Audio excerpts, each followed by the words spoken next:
top White House officials are rushing to boost the Veep's rock bottom approval ratings, fearing the Veep will tank Biden's 2024 chances. Some of the moves to pump her up include dramatic slow walking in Biden's campaign video, featuring her prominently on his website. Look at that. And scheduling events with Harris that promote popular Democratic causes. Obama's former top advisor says they better reboot Kamala quickly. Kamala Harris is going to have a prominent place in this campaign because of his age. They need to strengthen her as a player in all of this. I think there's a real focus on trying to lift her up here because people are going to ask, like, who's your backup? Happy Easter. Part of the reason to hype up Kamala is the effort to hide Biden. The media calls it a, quote, quiet re-election strategy. And they definitely don't want Joe to answer tough questions like this. You've said questions about your age are legitimate, and your response is always, just watch me. But the country is watching, and recent polling shows that 70% of Americans, including a majority of Democrats, believe you shouldn't run again. Everybody running for re-election in this time has been in the same position. There's nothing new about that. You're making it sound like Biden's really underwater, number one. Number two, when the same polling data asks whether they think what kind of job I've done, it gets overwhelmingly positive results. With regard to age, I can't even say, I guess how old I am, I can't even say the number. It doesn't register with me. You know, Charlie, and there was a hope in 2020 that she would balance the ticket, you know, and it turns out they're right. Her loopy incompetence balances his musty senility. She's the insurance policy against the 25th Amendment. Yes, exactly. And of course, they had to search far and wide to find somebody more buffoonish than Joe Biden himself. And they wanted to get somebody that wasn't going to outshine him, and they succeeded. Oftentimes these elections, they really pop when both sides wind up wanting the same thing to be a prominent issue. And if Democrats want Kamala Harris to be a prominent issue, so do Democrats. I mean, so do Republicans. Yep. And it's going to. And I don't think it's going to. I don't think Democrats are going to win that fight.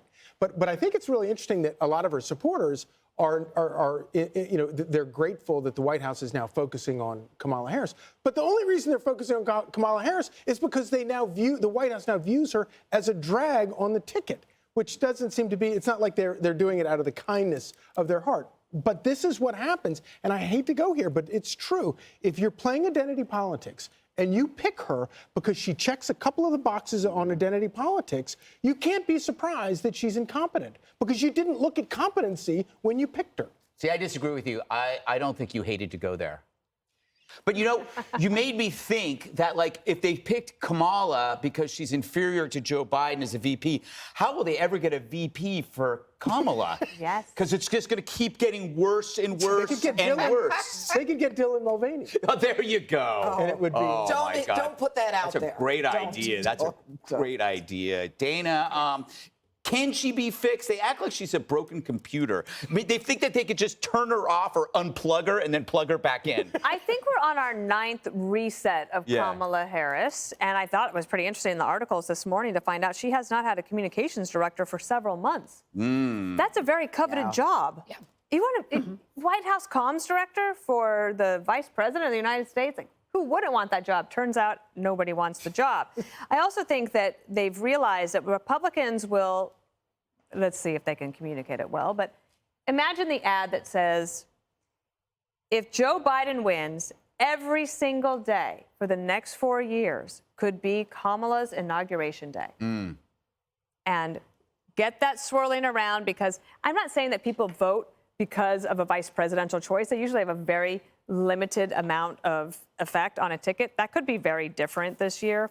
I also feel like they're trying to talk her up. So Axelrod's like, yep, they're playing hurt, but we're only halfway through the season, and we're going to make it through, and they're going to be fine, and we're going to win in the end.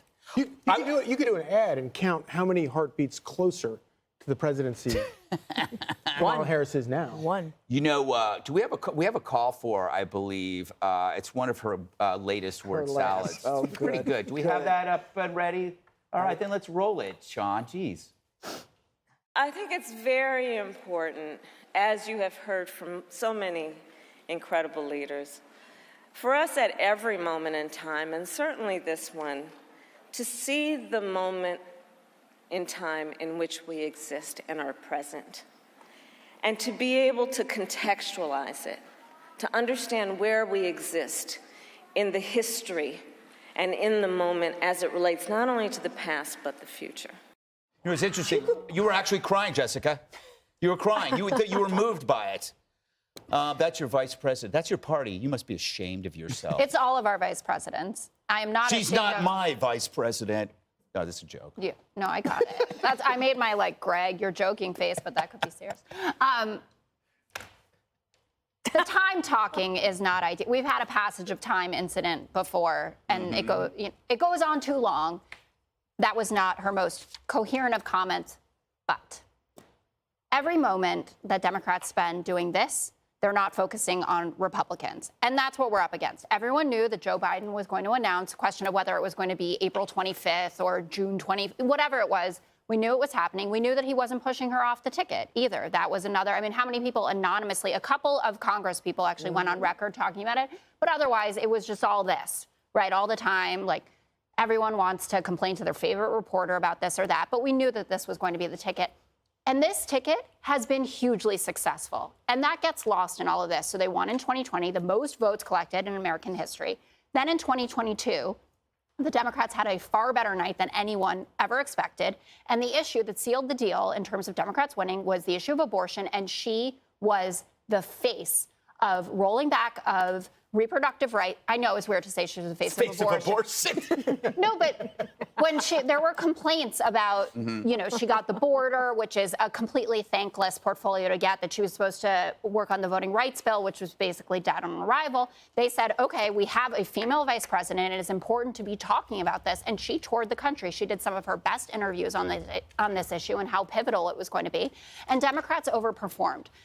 So I get it that it's fun to make fun of her. For you guys, not for me. But there's no indication that she's actually a drag on this ticket whatsoever, or that we would lose in 2024. The guy who's probably going to be on the other side has been indicted.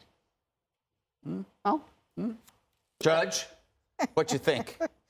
Well, I haven't seen her give any speech that was forceful and good. And, you know, I'm thrilled that you played her last speech where she talks about we're in the moment and we have to exist and look at it and feel it. I don't know what the hell she's talking about whenever she opens her mouth.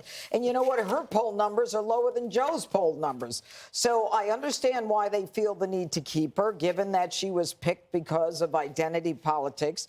But yeah, I don't understand why there's so much power between those two. Because the Democrats don't want Joe to run, okay? And they don't like him, and they don't like her.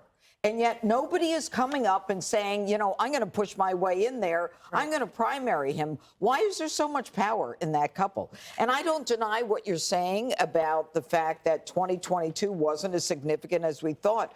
But the woman is an embarrassment. She goes on the world stage and she's an embarrassment. She is not prepped. And let's assume she's prepped. I think she doesn't have a comms director because she's tried them all and they've all quit.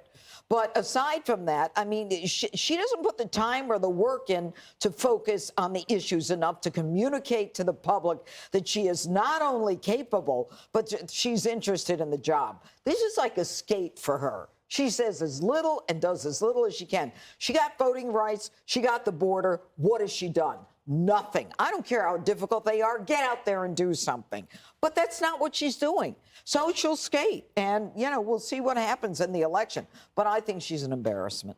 Hi, everyone. I'm Brian Kilmeade. I want you to do me a favor. I want you to click to subscribe to the Fox News YouTube page. This is the only way that I know for sure that you're not going to miss any great commentary, any great news bites, any great interviews coming your way on Fox. You can get it all here on YouTube. So subscribe right now.